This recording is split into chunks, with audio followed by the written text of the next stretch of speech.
olubiri anamwemu oluliro 15 Farawo n'agamba Yusufu nti naloota ekirooto so si wali ayinza okutegeeza amakulu gaakyo era mpulidde nga boogera ku ggwe ng'oyinza okutegeeza amakulu g'ekirooto bw'okiwulira.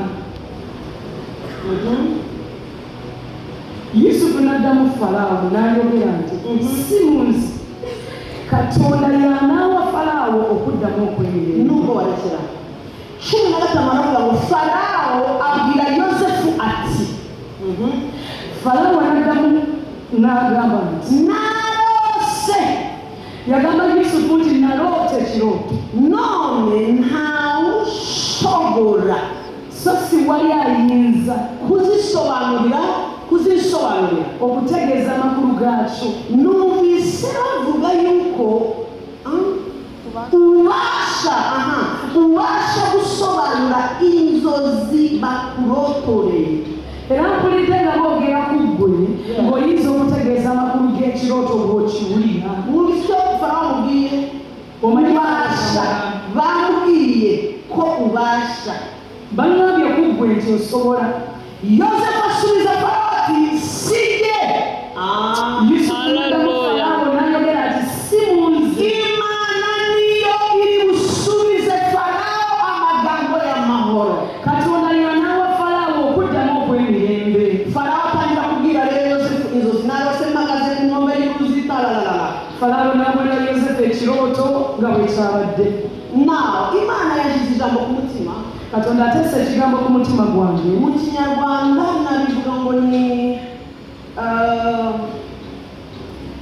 gukomeza ukagenda n'igihe udasobanukiwe ibirimo biraba mu rugendo. Katonda ateesa ekigambo ku mutima gwange ekigamba nti weeyongere ogende mu maaso newankubadde nga totegeera ebyo ebikubako mu lugendo luno.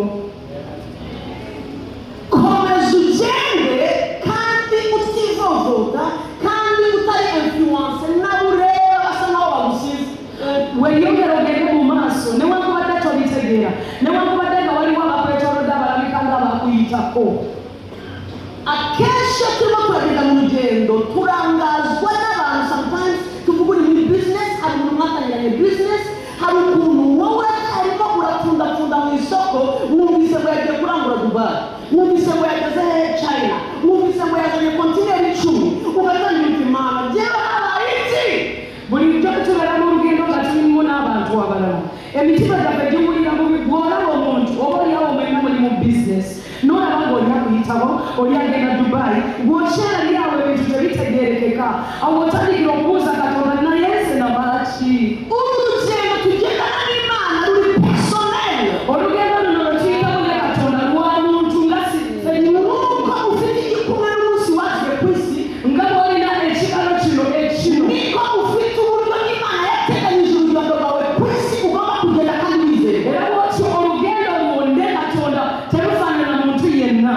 Urugendo tugendamo n'ugendana n'Imana, Olugendo luno lwotambulamu ne Katonda nirwo rugendo tubona kuri Yosefu. lwe lugendo lwe tulaba ku Yosefu. Yosefu atangira na promise, isura ya hejuru. Yosefu atandika n'ebisuubizo. Atangirana amashimwe kuko atangira Imana imwereka greatness. Atandika alina okwebaza kuba Mukama amulaga obunene ebintu ebinene. Akenshi Imana itangirane natwe ikwereka ari kujya ikubwira amagambo menshi, nzabana nawe, nzakugirira kujya, ariko igikurikiraho ntabwo ari fulfillment yawe. Bulijjo Katonda bw'ajja gy'oli akugamba ebigambo binene ojja kuba w'amaanyi ojja kuba wa mugaso naye ate ekiddako kirabika nga kitafaanana bino Katonda byakugambye. Mu by'ukuri turi muri generation umuntu amara gukizwa tugahita tumubwira ibyiza gusa ntitumuhe ikintu kigiye kumufasha kugira ngo akomeze agenda mu rugendo na Kristo. Tuli mu mulembe abantu obalokoka ne bayingira mu kkanisa tubawulira ebintu ebirungi byokka ne tutabalaga engeri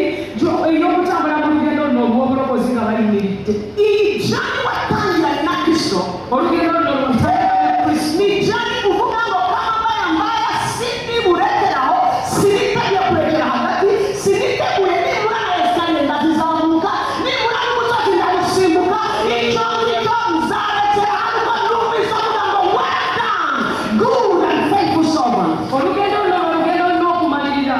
Amalira mutima n'ogamba nti ekijja kijje oba lusozi njajja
abalabe abakuchawo abakuchawo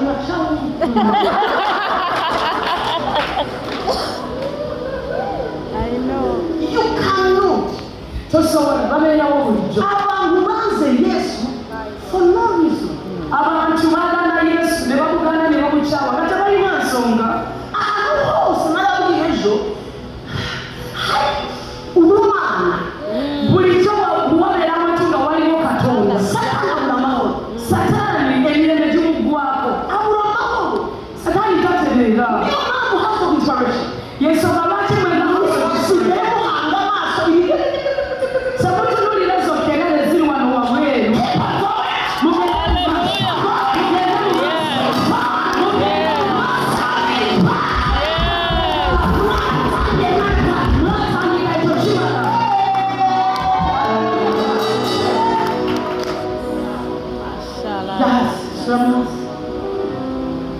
I have decided to follow Jesus. I have decided to follow Jesus.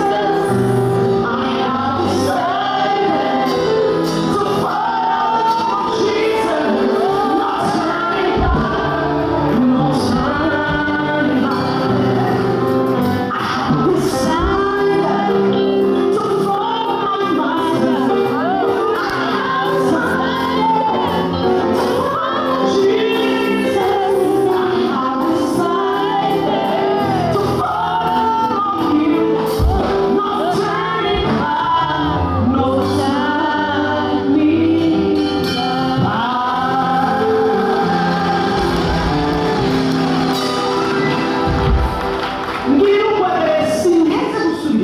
gamba kulira nyenzi nze sisobola kudda mabega Never in my life. mabega Please do it for me. Push your knee back. musiriko yakulira nyumba sisobola kudda mabega You're not turning back. sisobola kudda mabega kyakuleera sisobola kudda mabega Now, tunula wano inzozi dusomye mu kanya ni inzozi Yosefu yabakoreye hano. ebirooto Yabakoreye umwana. byetusomye mu bayibuli yosefu Bifunulira. yabifunulira kabaka Izi nzozi nizo zimukura habi zikamujyana mu isezerano.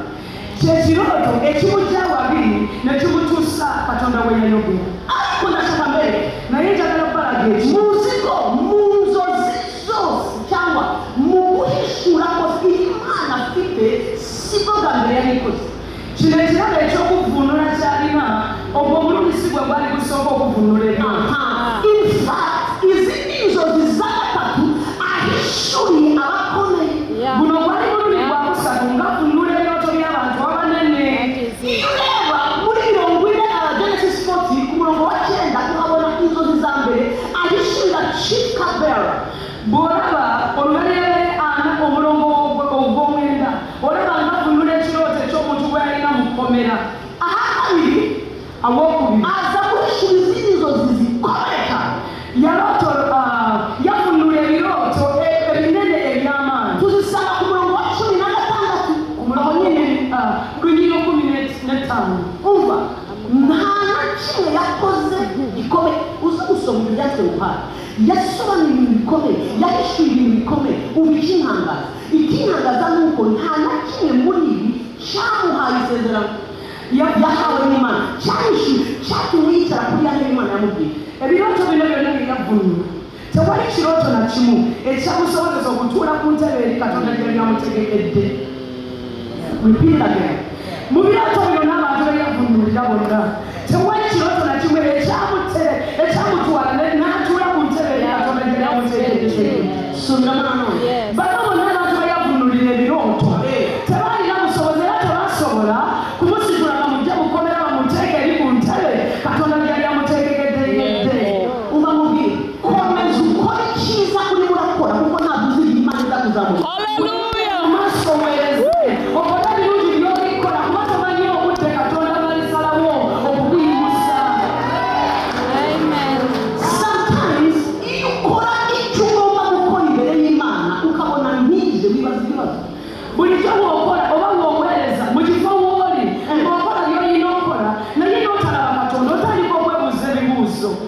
ukibaza niki ntakoze nagombaga gukora niwe gusa naye icyo sitakoze nari no gukora uzumva n'abantu bavuga ngo pastor I prayed I fasted I did all I could do but that bad era waliyo n'abantu abandi aboogera nti naye musumba nakola byonna byonna byensobola okukola naye naseze nasinayije nesansanjanimbalimamukalamala newe bakamusomanga agamba nasiiba nensaba ukabona wino business z'abazanye ukabona bavuye ku bitaro barimo obulaba ukakubwira my God newebuuza nti kino kiki reka nkwibutse ngo ni iyo ureba abandi ukumva akantu mu mutima reka nkwibutse ngo kuki utabibabara iyo baselebratinga birthday zabo kuki utavuga ngo kuki ntakuze kuri ya tariki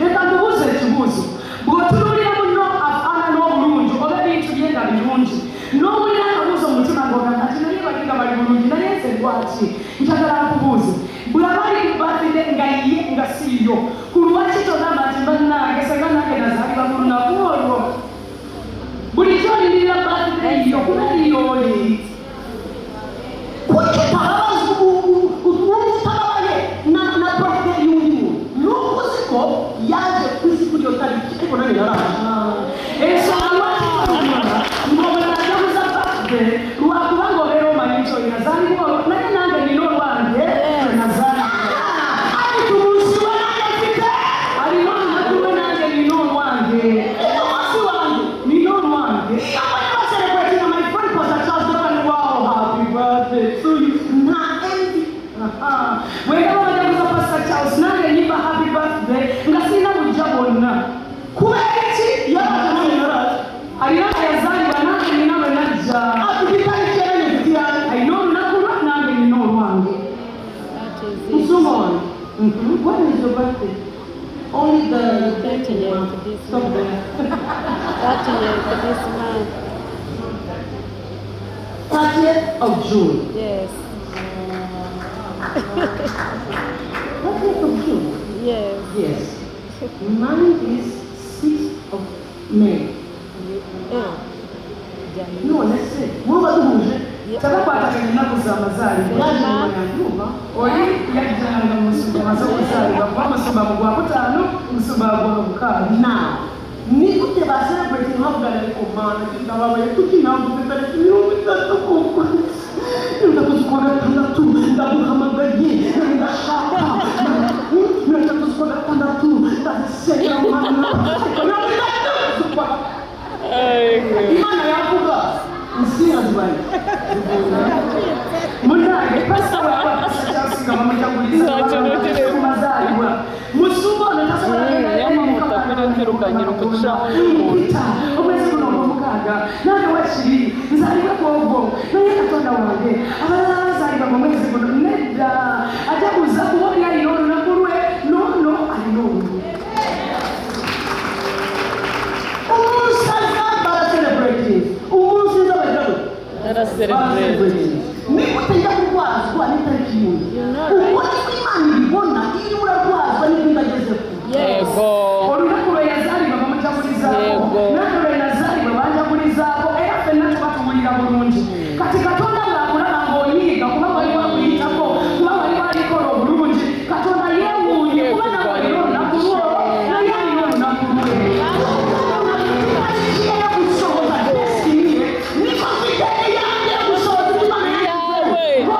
okuyingira mu magenda nange nina olunaku lwange olw'okuyingira mu magenda gange ugomba gutesha umutwe n'iruhande I know. gendera kuri sipesi yawe Yes. genda witonze Yeah. nta mpamvu yo kugiranira buriya iriya modoka we yayikuye mu bapfumu y'umuvano ese uburyo amafaranga yakoresha ese uburyo wahandi icyo gukora agasayini ka mp bannange tambulira mu kuba mukama yakuwadde mumikiriza weesige katonda bwolaba omulala ng'avuga emmotoka ennene togamba nti abo tubamanyi era bagenda wa sitaani bagenda mu nnyanja obwo buba bujja mu nnyanja ariko inyanja barayikunda Nabo bazajyayo. inyanja yabaye inyanja bannange ennyanja yafuuka nnyanja iyo nyanja baza kujya nyona I know. Kandi nawe bagutware turabenda ngo bagiye. reka nikomereze Reka tugende mu maso. ubwami duhamagarwamo tugomba gutsinda Bwe tuyitibwamu tuyina ogenda mu maaso.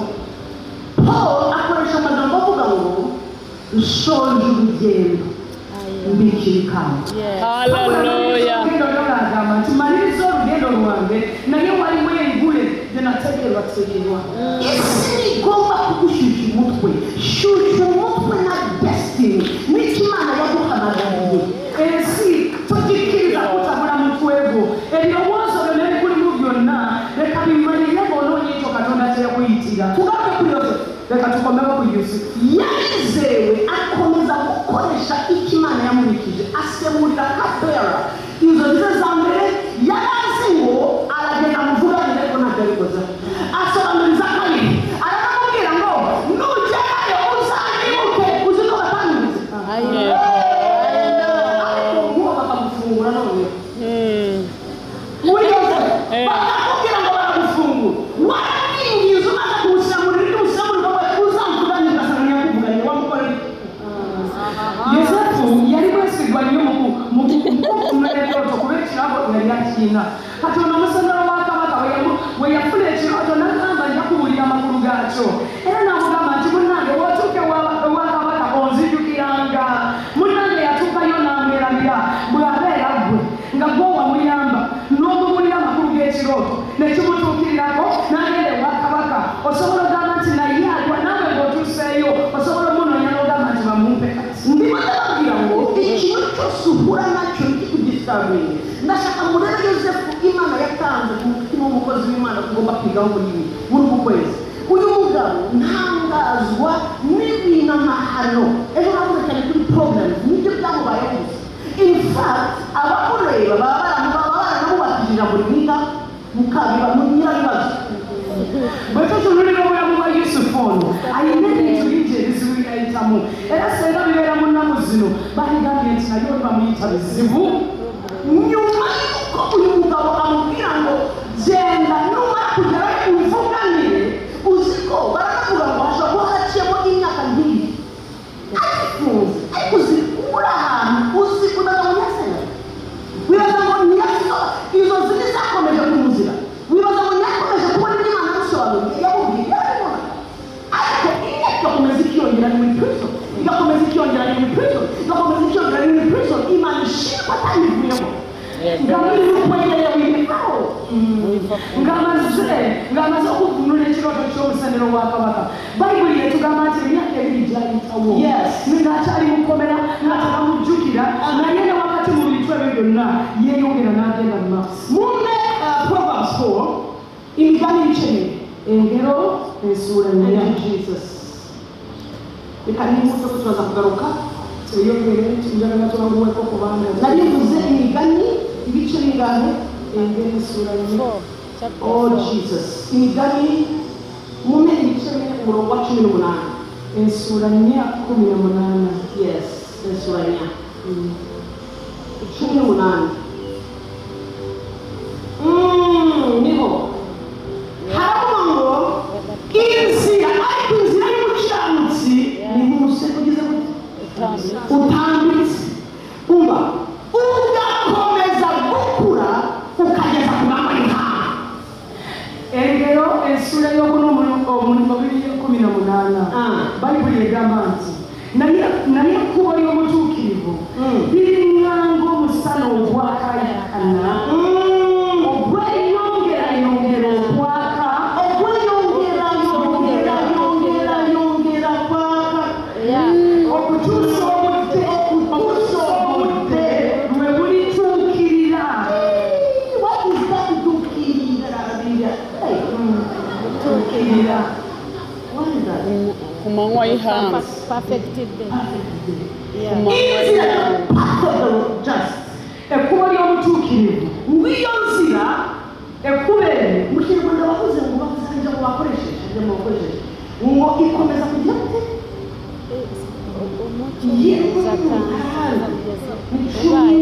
yes ngo ni umusego utambitse hari indi mvuga ngo iyo nzira ikomeza kwiyongera yiyongera mu by'ukuri ntabwo inzira ifite imbaraga ziyongera, ikiyongera ni Bayibuli yalitugamba nti ekkubo ly'obutuukirivu liringa ng'omusana ogwakaayakana ogweyongera ne gweyongera. Batulaga ekkubo si lye lyeyongera, waliwo ekirala ekyeyongera mu kkubo kino kyekiki ubulimu busake bw'Imana kuyagaza mu nzira y'Imana icyawe n'ukwiyongera ukiyongera ukiyongera ucyongereza bavuze ngo shines wiyongera ushayininga kuri one level wajya kuri iyi shine wajya kuri iyi shine keep on shining. Yes, waba ufite umubonye watonda ukongera kwakariza ayagara kuva kuri ebemu n'ayongera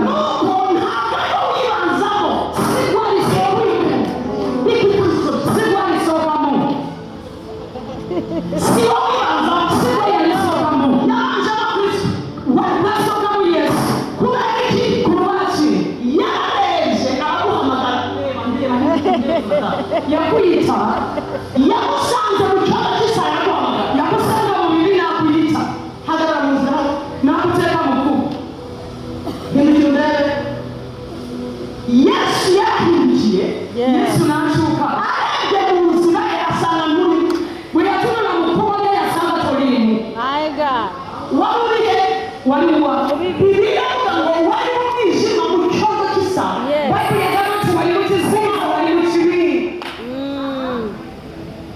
yamusanga ahantu munsi wari ari mu kizigiza arava mu nzira Yesu ari mu kubo arahamagara nakwita Julienne Susan hamagara jangu urabanza urirengarenga uza kwikomereza mu nzoga niwe